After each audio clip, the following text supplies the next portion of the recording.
Hello everyone, welcome to Bioboost. So हम begin करेंगे eukaryotic transcription. सो हमें पता है यूकेरियोट्स में क्योंकि क्रोमेटिन रहता है, कंडेंस्ड है, तो उसको रीमॉडलर्स की ज़रूरत है, पहले डीएनए को ओपन अप करने की ज़रूरत है। सो फर्स्ट क्वेश्चन हम यहाँ पे टारगेट करेंगे क्रोमेटिन रीमॉडलिंग पे। जो पार्ट होता है प्री इनिशिएशन का, मीन्स इनिशिएशन से जस्ट पहले वाली स्टेज होती है क्रोमेटिन रीमॉडलिंग की। A gene shows no transcription despite the presence of all transcription factors and RNA pol second. Which modification is most likely preventing transcription? First thing to notice here, RNA pol second जो है वो main transcription factor है। यहाँ पे main protein, main polymerase enzyme है जो synthesise करता है, जो पॉलीमराइज करता है डीएनए स्ट्रैंड पे एक आरएनए स्ट्रैंड को। सो यहाँ पे ये बोल रहा है कि despite having all the transcription factors and RNA pol second, gene कोई भी ट्रांसक्रिप्शन शो नहीं करता है। So which modification is most likely preventing transcription. So first हम ये कॉन्सेप्ट क्लियर करेंगे कि ये प्रोसेसेस क्या हैं और फिर हम मूव ऑन करेंगे इस क्वेश्चन को सॉल्व करने के लिए। So we will begin our chromatin remodelling. First ये पिक्चर आप ढंग से देख लीजिए। यहाँ पे बताया है कि कंडेंस क्रोमेटिन प्रेजेंट है, वो ओपन अप होता है और ये स्मॉल पिक्चर को जूम करके दिखाया है जहाँ पे कंडेंस क्रोमेटिन है, उसकी होने की वजह से ट्रांसक्रिप्शन है वो ऑफ स्टेट में है, और जैसे ही क्रोमेटिन ओपन हो जाता है, डीएनए ओपन हो जाता है, उससे ट्रांसक्रिप्शन ऑन स्टेट में आ जाता है।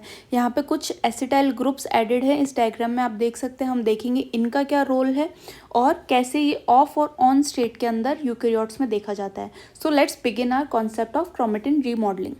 क्रोमेटिन रीमॉडलिंग में ये बताया हुआ है कि यूकेरियोट्स में जहाँ आप देख सकते हो कि कॉम्प्लेक्स क्रोमेटिन होता है तो उसको रिजॉल्व करने की ज़रूरत होती है, मीन्स उसको ओपन अप करने की ज़रूरत होती है। तो ये रिजॉल्व होता है एक मशीनरी से जिसे हम कहते हैं क्रोमेटिन रीमॉडलिंग, और ये कैरी आउट की जाती है क्रोमेटिन रीमॉडलर से। सो लेट्स अंडरस्टैंड कि ये प्रोसेस होता कैसे है। फर्स्टली, जब क्रोमेटिन कंडेंस स्टेट में है तो यहाँ पे आप देख सकते हो अनरैपिंग ऑफ डीएनए को अनरैप किया जाता है। किससे? हिस्टोन प्रोटीन से। हमें पता है हिस्टोन प्रोटीन सराउंड करते हैं नेगेटिवली चार्ज डीएनए को। क्यों? क्योंकि हिस्टोन्स के पास पॉजिटिवली चार्ज होता है। तो ये जो रीमॉडलिंग प्रोसेस है ये 2 स्टेजेस में होता है, 2 लेवल्स में होता है, एक तो डीएनए लेवल पे और एक हिस्टोन्स लेवल पे। उन दोनों लेवल पे लेट्स डिस्कस कैसे कैरी आउट होता है। डीएनए लेवल पे देखें तो साइटोसिन जो बेस रहता है वहाँ पे मिथाइलेशन रहता है, मीन्स मिथाइल ग्रुप्स एडेड रहते हैं डीएनए के ऊपर साइटोसिन बेसिस के। यहाँ पे जो आप ये डायग्राम देख रहे हो तो ये सर्कुलर स्ट्रक्चर जो हिस्टोन प्रोटीन्स हैं, इस पे सराउंडिंग जो थ्रेड डीएनए है उसके ऊपर ग्रुप साइटोसिन बेस पे मिथाइल ग्रुप एडेड है। ये इनकरेज करता है स्टेबलाइजेशन ऑफ क्रोमेटिन। इन ग्रुप्स की वजह से जो क्रोमेटिन है वो एक स्टेबलाइज स्टेट में है। अगर वो स्टेबलाइज स्टेट में होगा तो डीएनए ओपन अप नहीं हो पाएगा, मीन्स क्रोमेटिन कंडेंस ही रहेगा। उस वजह से ट्रांसक्रिप्शन का जो प्रोसेस है वो रिप्रेस रहेगा। इस प्रोसेस को हम डीएनए मिथाइलेशन बोलते हैं।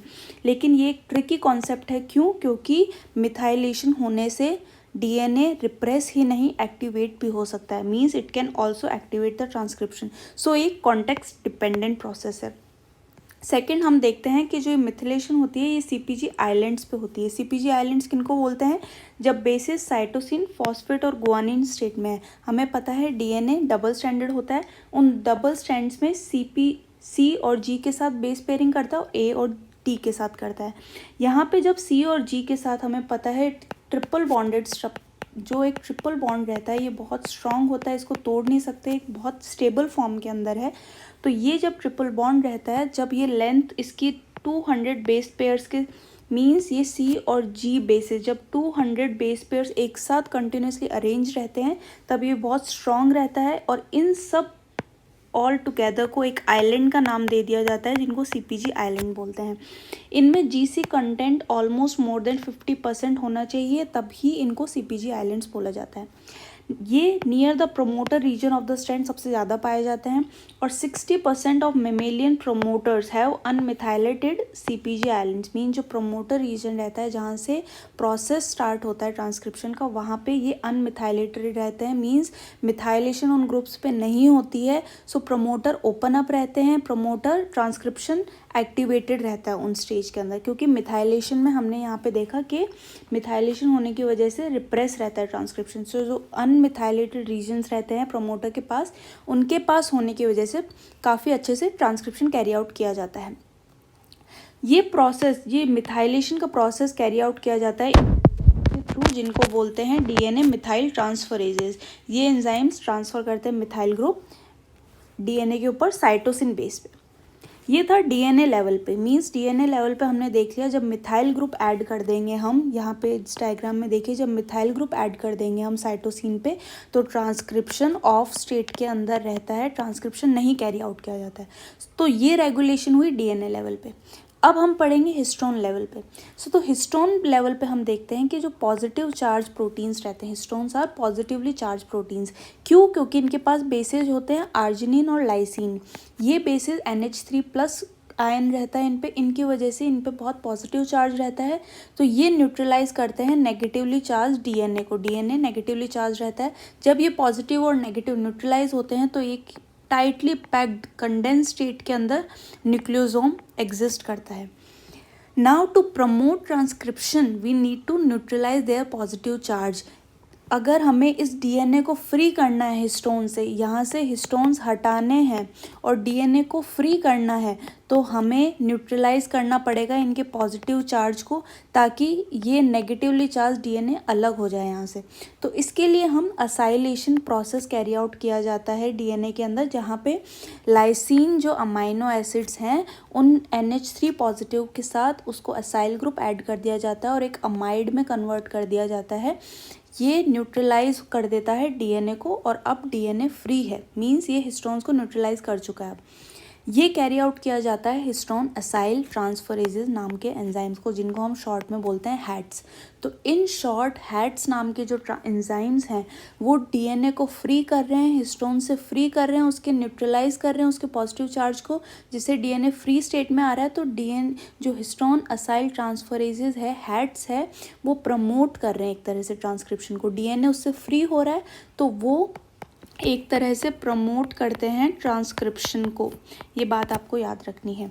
नेक्स्ट जो डीअसाइलेशन है ये अपोजिट हो जाएगा असाइलेशन का। इसमें हिस्टोन डीअसाइलेज नाम का जो एंजाइम है वो रिमूव करेगा इन असाइल ग्रुप्स को और वापस से ओरिजिनल स्टेट में लाएगा, जिससे हिस्टोन दोबारा बाइंड करने लग जाएगा डीएनए को, क्योंकि उसका पॉजिटिव चार्ज वापस आ गया है। तो वो नेगेटिवली चार्ज डीएनए को फिर से अट्रैक्ट करेगा और फिर से डीएनए से बाइंड करेगा। तो ये एक तरह से रिप्रेस करता है ट्रांसक्रिप्शन के प्रोसेस को।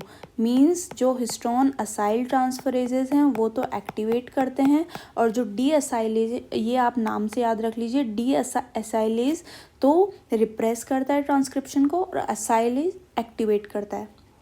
तो ये बातें आपको याद रखनी है। Hats, HDAC and these DNMT methyl transferases. So DNA methylation आपको याद रखना है। डीएनए मिथाइलेशन रिप्रेस और एक्टिवेट दोनों कर सकता है, बट मोस्टली हम देखते हैं कि वो एक तरह से रिप्रेस ही करता है। दूसरा, जो हिस्टोन हैट्स, जो हैट्स रहते हैं वो एक्टिवेट करते हैं ट्रांसक्रिप्शन को। तो ये एक्टिवेटर्स ऑफ ट्रांसक्रिप्शन है, ये एक्टिवेट करते हैं ट्रांसक्रिप्शन को।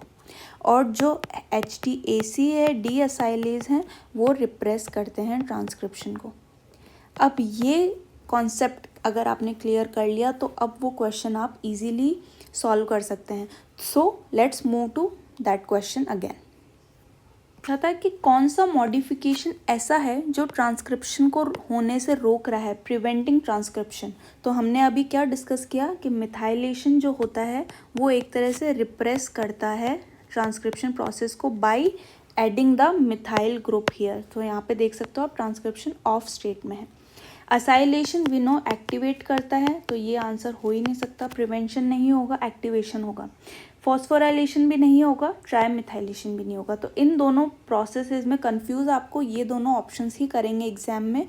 इन दोनों में से आपको याद रखना है डीएनए मिथाइलेशन जो है वो रिप्रेस करता है, प्रिवेंट करता है ट्रांसक्रिप्शन को, और असाइलेशन एक्टिवेट करता है। तो हमारा यहाँ पे राइट आंसर हो जाएगा DNA methylation. Now let's move to another question.